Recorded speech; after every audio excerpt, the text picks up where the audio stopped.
अच्छी नियत बदल देती है भाग्य और परिणाम। मित्रों, नियत ऐसी चीज है जो कभी भी किसी की भी बदल सकती है, चाहे राजा हो या आम इंसान। नियत के बदलने से बदल जाता है भाग्य और परिणाम। नमस्कार मित्रों, आज की कहानी बहुत ही शिक्षाप्रद होने वाली है, इसलिए कहानी को अंत तक जरूर सुने। एक समय की बात है, किसी गांव में विक्रम नाम का एक शिकारी अपनी पत्नी निर्मला के साथ रहा करता था। विक्रम के विवाह को कई साल बीत चुके थे, मगर अभी तक वह संतान के सुख से पूरी तरह से वंचित था। एक दिन विक्रम शिकार करने के लिए घर से निकल ही रहा था कि तभी उसकी पत्नी निर्मला उससे कहने लगी कि आज तो आपको कोई ना कोई शिकार करना ही होगा, क्योंकि घर में जितने भी खाने पीने की वस्तुएं थी वो सब समाप्त हो चुकी है। विक्रम कहने लगा कि मैं जानता हूँ निर्मला, जब तुम मेरी वजह से भूखी रहती हो ना, तो मुझे बहुत दुख होता है। निर्मला कहने लगी कि यह कैसी बातें कर रहे हो आप, भला आपकी वजह से मैं क्यों भूखी रहती हूँ। विक्रम कहने लगा, क्योंकि मैं एक शिकारी हूँ और काफी समय से मुझे कोई ढंग का शिकार नहीं मिला है। अगर मैं शिकार के अलावा कोई और काम जानता तो शायद हमें यह दिन देखने ना पड़ते। निर्मला कहने लगी कि भगवान पर भरोसा कीजिए, आज कोई ना कोई शिकार आपको मिल ही जाएगा।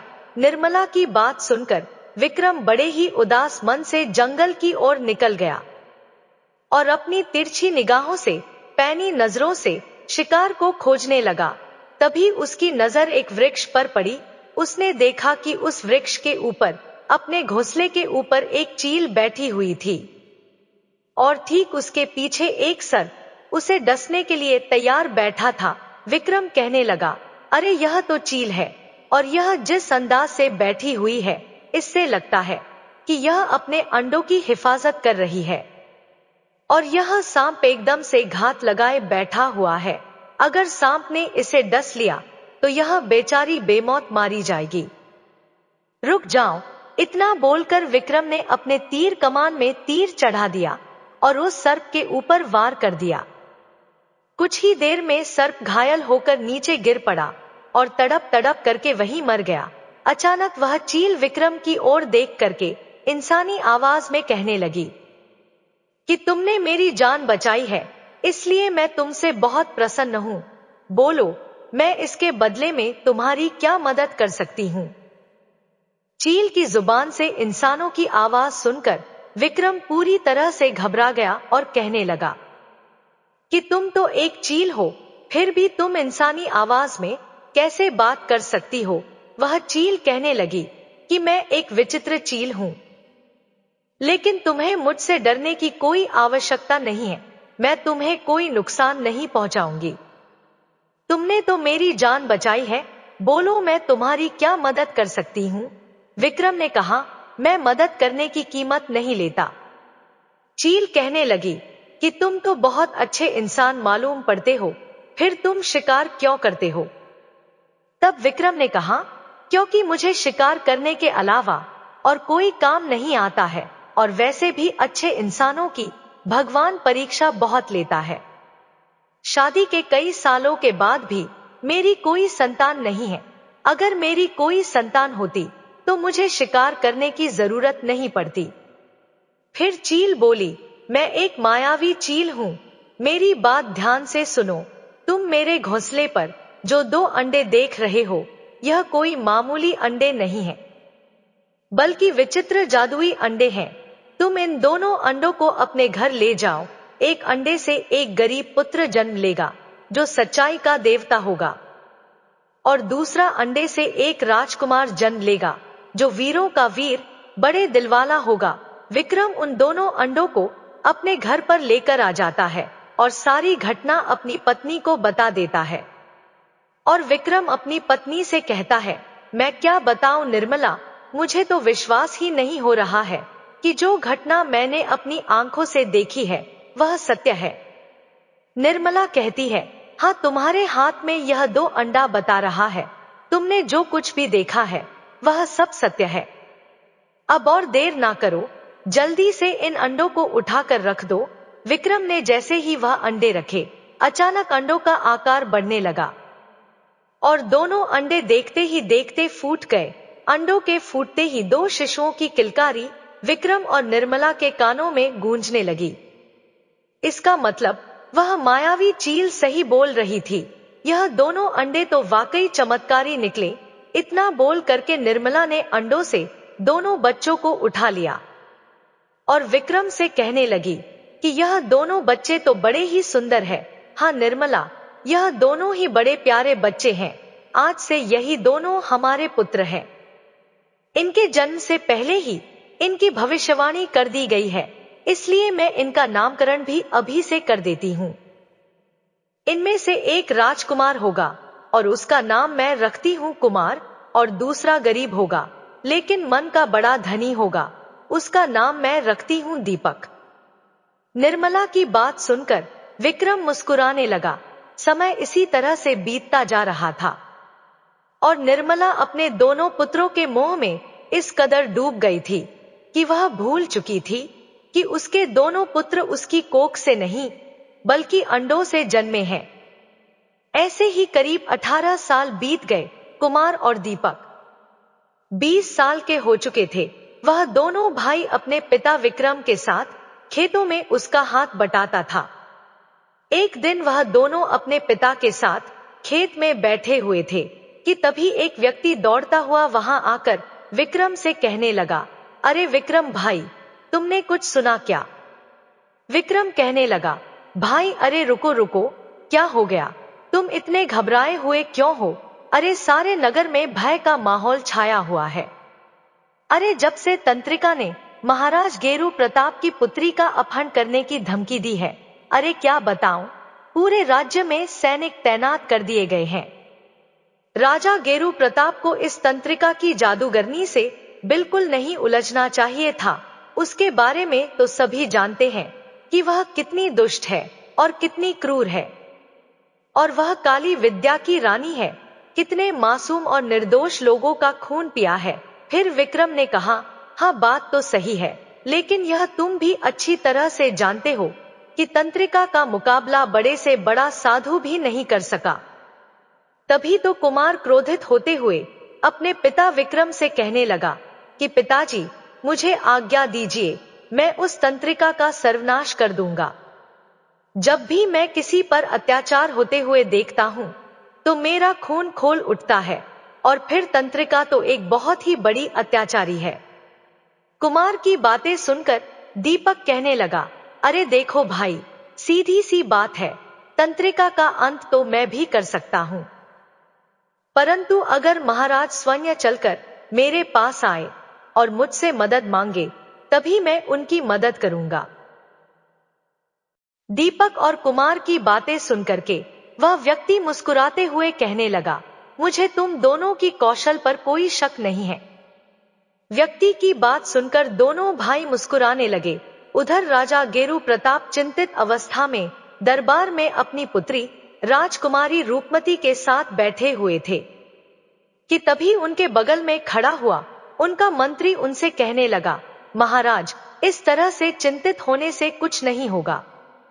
यह सब छोड़िए और जल्दी से जल्दी कोई उपाय सोचिए जिससे उस तंत्रिका को गिरफ्तार किया जा सके।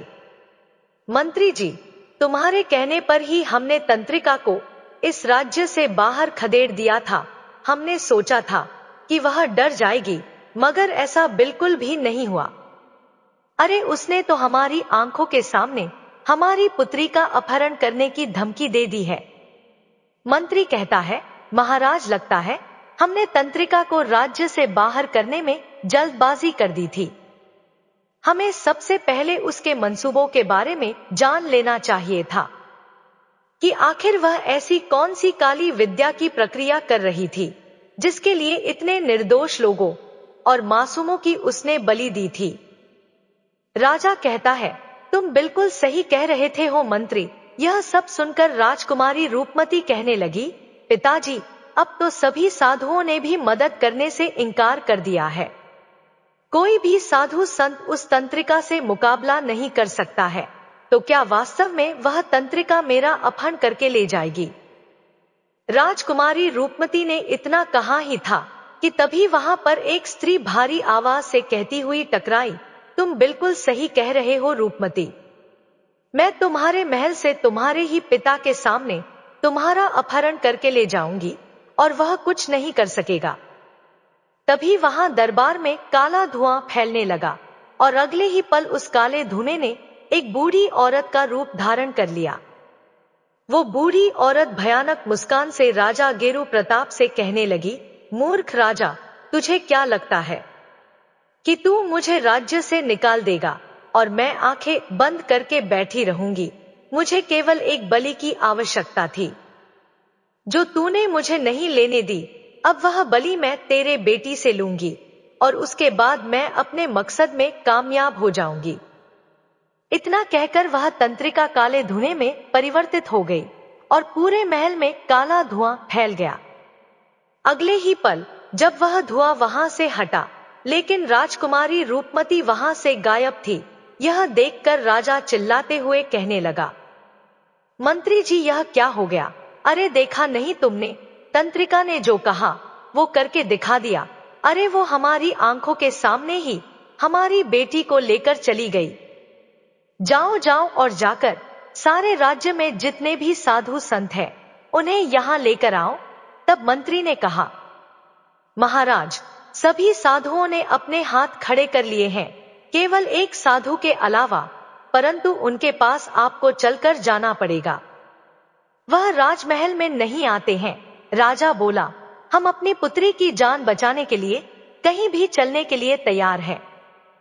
मंत्री जी बताओ, वो साधु हमें कहाँ मिलेंगे? कुछ ही देर में राजा गेरू प्रताप मंत्री के साथ जंगल में घने वृक्ष के नीचे खड़ा था। जहां एक साधु उस वृक्ष के नीचे अपनी आंखें बंद करके बैठे हुए थे, अचानक साधु ने आंखें खोल करके राजा गेरू प्रताप की ओर देखते हुए कहा, मैं जानता हूं राजन, तुम यहाँ पर क्यों आए हो?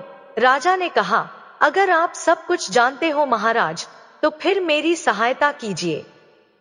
साधु ने कहा, हे राजन, इस समय मैं आपको सिर्फ यही बता सकता हूं कि वह तंत्रिका आपकी पुत्री को लेकर के कहां गई है, परंतु मैं स्वयं तुम्हारी पुत्री को बचा करके नहीं ला सकता हूं। लेकिन इतना बता सकता हूं कि अगर तुम्हारी पुत्री को कोई बचा सकता है तो केवल इस संसार में दो विचित्र याचक ही बचा सकते हैं, जिन्होंने अपनी मां की कोख से जन्म नहीं लिया है। यह सुन करके राजा गेरू प्रताप बुरी तरफ से चौंक गया। हे साधु, क्या आप कहना क्या चाहते हैं?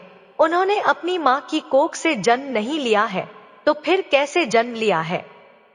साधु ने कहा, यह जानने का भी तुम्हारे पास समय नहीं है महाराज। जाओ जाकर यह ऐलान कर दो कि अगर कोई भी व्यक्ति तुम्हारी पुत्री को उस तंत्रिका के चंगुल से छुड़ाकर लेकर आएगा तो तुम उस वीर से अपनी पुत्री का विवाह कर दोगे। मैं जानता हूं कि इस संसार में केवल दो ही युवक हैं जो तंत्रिका से नहीं डरते, वह दोनों तुम्हारी पुत्री को उसके चंगुल से छुड़ा करके जरूर ले आएंगे। उसके बाद तुम उन दोनों में से किसी एक से अपनी पुत्री का विवाह कर देना। अब ज्यादा सवाल मत पूछना महाराज, क्योंकि समय बहुत कम है। साधु का आदेश सुनते ही राजा गेरू प्रताप अपने मंत्री के साथ अपने महल में पहुंच गया और उसने सारे राज्य में यही घोषणा करवा दिया कि जो साधु महाराज ने कहा था। ऐलान सुनकर कुमार अपना घोड़ा लेकर कहीं जाने की तैयारी करने लगा कि तभी उसका भाई दीपक आकर उससे कहने लगा, कुमार, तुम कहां जा रहे हो? कुमार ने कहा, अरे क्या तुमने सुना नहीं है कि महाराज गेरू प्रताप ने घोषणा करवाई है कि जो कोई भी उनकी पुत्री को तंत्रिका से छुड़ा करके लाएगा वह उसका विवाह अपनी बेटी से करा देंगे। मैं राजकुमारी रूपमती को तंत्रिका के चंगुल से आजाद कराकर उससे विवाह करूंगा। तभी वहां पर विक्रम और निर्मला आ जाते हैं और कहने लगे, लेकिन बेटा यह तंत्रिका तो बहुत ही ज्यादा खतरनाक है। कुमार कहने लगा, चाहे कितनी भी खतरनाक हो, कितना भी कठिनाई हो, मुझे उससे डर नहीं लगता। तभी दीपक कहने लगा कि तुम अकेले नहीं जाओगे, मैं भी तुम्हारे साथ चलूंगा। फिर कुमार कहने लगा, देखो भाई, अगर तुम भी मेरे साथ चलोगे तो राजकुमारी रूपमती को बचाने में हम दोनों दावेदार हो जाएंगे। फिर तो राजकुमारी रूपमती को हम दोनों में से किसी एक को ही चुनना होगा। दीपक ने कहा, नहीं भाई, मुझे राजकुमारी रूपमती से विवाह नहीं करना है। मैं तो बस तुम्हारी मदद करने के लिए तुम्हारे साथ चलना चाहता हूं, और मुझे तंत्रिका को मार करके बहुत प्रसन्नता होगी, क्योंकि उसने बहुत से गरीब और निर्दोष लोगों की बेवजह जान ली है। कुछ ही देर में दोनों भाई वहां से रवाना गए। उन दोनों को जाते हुए देखकर निर्मला विक्रम से कहने लगी कि कैसे पिता है आप? आपने दोनों बेटों को रोका क्यों नहीं? आप जानते हैं कि तंत्रिका कितनी खतरनाक है। अगर मेरे दोनों बेटों को कुछ हो गया तो मेरा क्या होगा? तो विक्रम ने कहा, शायद तुम भूल गई हो निर्मला कि हमें यह दोनों पुत्र कैसे मिले थे। अब हमारे दोनों पुत्र अपनी अपनी मंजिल की ओर बढ़ रहे हैं, और आगे क्या होगा यह तो भाग्य ही बता सकता है। इधर दोनों भाई चलते चलते एक सुनसान जगह पर पहुंच जाते हैं। तभी दीपक कहता है, कुमार, हम दोनों यहाँ पर आ तो गए हैं, पर हमें यह नहीं पता कि तंत्रिका हमें कहाँ मिलेगी। कुमार कहने लगा, हाँ तुमने सही कहा है, कोई भी साधु डर की वजह से हमें बताने को तैयार भी नहीं है। तभी क्या होता है कि वहां पर एक चील उड़ती हुई आ गई और उन दोनों की ओर देखकर कहने लगी, मैं जानती हूं कि वह तंत्रिका तुम्हें कहां मिलेगी। चील के मुंह से इंसानी आवाज सुनकर दोनों भाई आश्चर्यचकित रह गए। कुमार ने कहा, तुम तो एक चील हो, भला मनुष्य की आवाज में कैसे बात कर सकती हो? चील बोली, मैं कोई साधारण चील नहीं हूं, बल्कि एक विचित्र चील हूं। कैसी विचित्र चील? हम दोनों समझे नहीं, दोनों भाइयों ने कहा। तो चील कहने लगी, समझने और समझाने का समय भी नहीं है, मैं केवल तुम दोनों को यह बताना चाहती हूं कि तुम दोनों साधारण नहीं हो।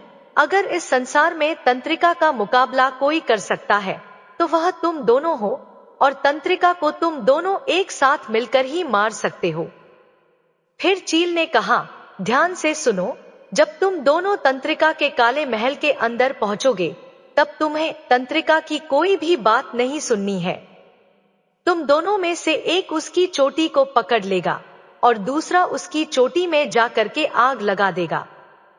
जैसे ही उसकी चोटी में आग लगेगी उसकी मृत्यु हो जाएगी, क्योंकि उसकी जान उसकी चोटी में है। और इसके बाद राजकुमारी रूपमती को लेकर तुरंत महल में चले जाना। अब तुम दोनों अपनी आंखें बंद कर लो। जब तुम अपनी आंखों को खोलोगे तो स्वयं को उस तंत्रिका के महल में पाओगे।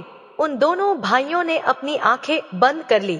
कुछ देर के बाद जब उन्होंने अपनी आंखें खोली तो उन्होंने खुद को एक विचित्र महल के अंदर देखा कि सामने एक भयानक बूढ़ी स्त्री खड़ी थी जो घूर रही थी, और ठीक उसके बगल में डरी सहमी राजकुमारी रूपमती खड़ी थी। वह बूढ़ी स्त्री कोई और नहीं बल्कि वही तंत्रिका थी। वह गुस्से से उनकी ओर देखकर कहने लगी, तुम दोनों कौन हो और यहाँ कैसे आ गए? जहां तक मैं जानती हूँ कि किसी इंसान में इतनी ताकत नहीं है कि वह महल के अंदर घुस सके। तंत्रिका की बात सुनकर उन दोनों भाइयों ने कोई जवाब नहीं दिया और जकुमार तुरंत जाकर तंत्रिका की चोटी पकड़ ली। ऐसे करते ही तंत्रिका खुद को लाचार महसूस करने लगी। वो चीखती हुई कहने लगी, नामुमकिन है, इस तरह की शक्ति पृथ्वी लोक के वासियों में नहीं हो सकती है। ऐसी शक्ति तो केवल पाताल लोक के वासियों में ही होती है। इसका मतलब मैंने सालों पहले पाताल लोक की रानी को जीवित छोड़ने की गलती कर दी थी। जब मैंने उसे एक चील के रूप में परिवर्तित कर दिया था। तंत्रिका ने इतना कहा ही था कि तभी दीपक ने उसकी चोटी में आग लगा दी। कुछ ही देर में तंत्रिका जलकर राख हो गई। उसके राख होते ही कुमार ने राजकुमारी रूपमती की ओर देखकर कहा कि डरने की कोई बात नहीं है राजकुमारी, अब तुम सुरक्षित हो। राजकुमारी जल्दी चलिए, हमें आपको तुरंत महल में लेकर चलना है। कुछ घंटों के बाद कुमार और दिलीप राजकुमारी रूपमती को लेकर राजा गेरू प्रताप के महल में खड़े थे। राजा अपनी पुत्री की ओर देखकर चौंक पड़ा तो कुमार राजा कहने लगा, महाराज, मैं आपकी पुत्री को तंत्रिका के चंगुल से आजाद कराकर ले आया हूं और तंत्रिका को भी मैंने समाप्त कर दिया है। यह सुनकर राजा पूरी तरह से चौंक करके कहने लगा, अरे आप यह क्या कह रहे हैं? लेकिन साधु महाराज ने तो कहा था कि मेरी पुत्री को तंत्रिका के चंगुल से केवल वही छुड़ा सकता है जिसने अपनी मां की कोख से जन्म नहीं लिया हो। इसका मतलब तुम दोनों भाई वही हो। इतना बोलकर राजा कुमार और दीपक की ओर देखकर कहने लगा, मैं तुम दोनों के माता पिता से मिलना चाहता हूं। मैं तुम्हारे माता पिता को सम्मान से अपने महल में बुलाना चाहता हूं। कुछ ही देर में विक्रम और निर्मला महल के दरबार में खड़े थे। राजा कुमार की ओर देखकर कहने लगा कि मुझे साधु महाराज ने बताया था कि मेरी पुत्री को तंत्रिका के चंगुल से केवल वही दो युवक छुड़ा सकते हैं जिन्होंने अपनी मां की कोख से जन्म नहीं लिया होगा। तुम्हारे दोनों पुत्र न केवल मेरी पुत्री को तंत्रिका के चंगुल से छुड़ा कर लाए हैं, बल्कि उन्होंने तंत्रिका को भी समाप्त कर दिया है, जिसे बड़े से बड़े साधु भी समाप्त नहीं कर पाए।